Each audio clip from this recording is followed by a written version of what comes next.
Bismillahirrahmanirrahim. Assalamualaikum warahmatullahi wabarakatuh. Alhamdulillahilladzi qad akhraja nata'ijal fikri min arbabil hijab. Allahumma salli ala Muhammad bin Abdillah wa ala alihi wa ashabihi wa man tabi'ahu wa wala. Wala haula wala quwata illa billah. Amma ba'd. Pemirsa, sahabat kurma FSH dan pendengar Radio Dapta yang dirahmati Allah Subhanahu wa Ta'ala. Pada kesempatan jumpa kali ini penting bagi kita untuk membicarakan dan membincang seputar cara jitu meraih kemuliaan. Pemirsa, sahabat kurma dan pendengar Radio Dapta yang dirahmati Allah Subhanahu wa Ta'ala.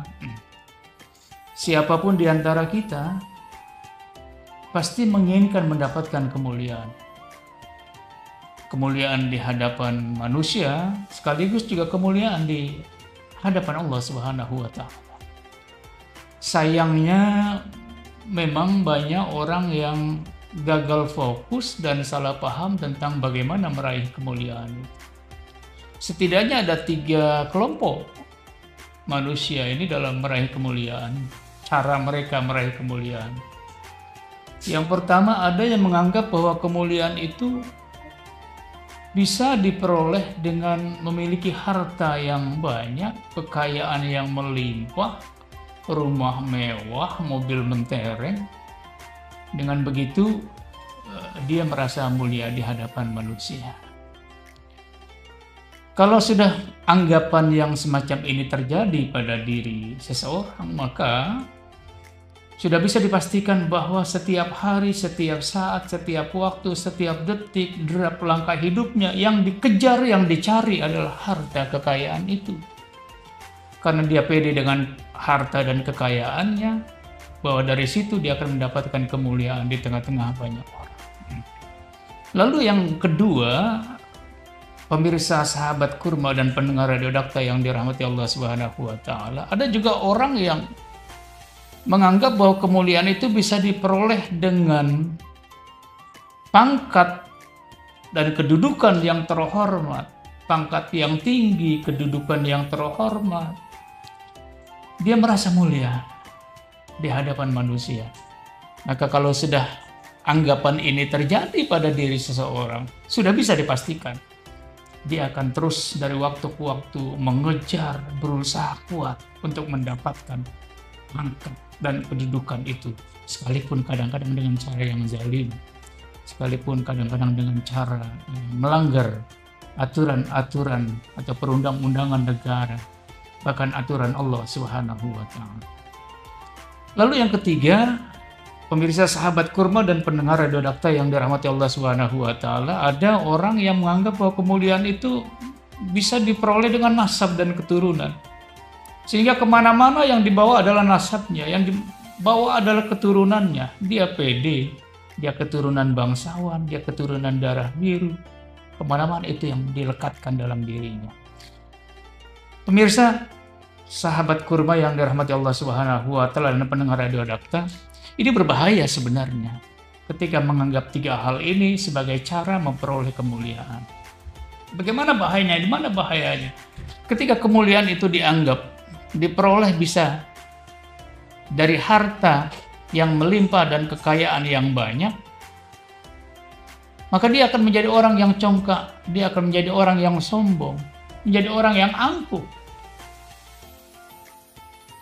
Dia bergaul dengan golongan orang-orang yang kaya, orang-orang yang memiliki harta yang melimpah. Maka jangan heran pemirsa, kalau ada misalnya komunitas mobil mewah, komunitas motor gede, komunitas sepeda mahal, dia bergaulnya dengan orang-orang kaya. Dia sombong, dia congkak, dia angkuh. Berbahaya.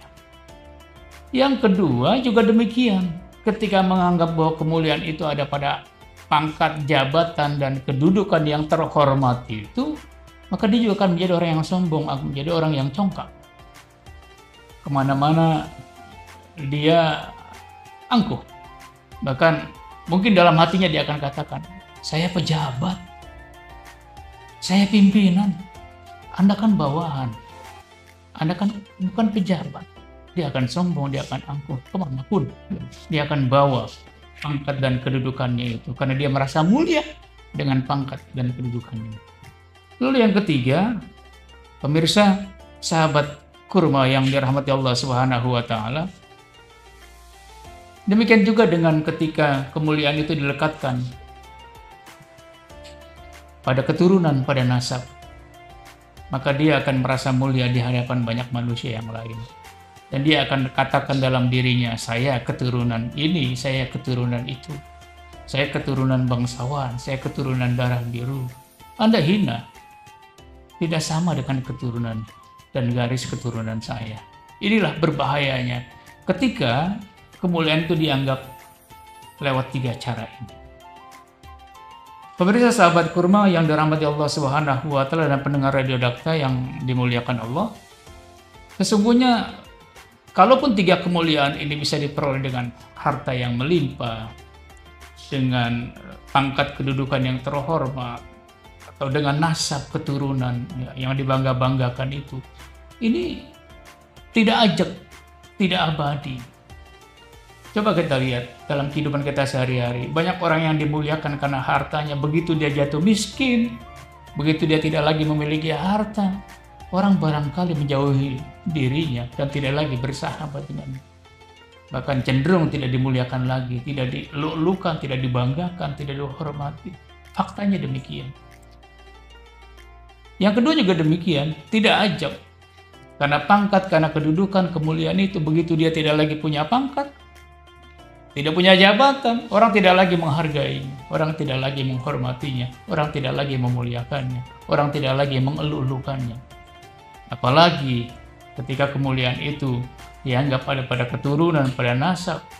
Ketika orang tuanya sudah tidak ada, nasab di atasnya sudah kembali ke hadirat Allah Subhanahu wa Ta'ala, barangkali orang sudah tidak lagi memandangnya dan memuliakannya. Ini sahabat kurma dan pendengar Radio Dakta yang dirahmati Allah Subhanahu wa Ta'ala. Lalu bagaimana cara kita meraih kemuliaan dalam Islam? Sangat sederhana. Coba kita perhatikan, Allah Subhanahu wa Ta'ala menegaskan di dalam Al-Qur'an itu, surat Al-Hujurat, surat ke-49 ayat ke-13.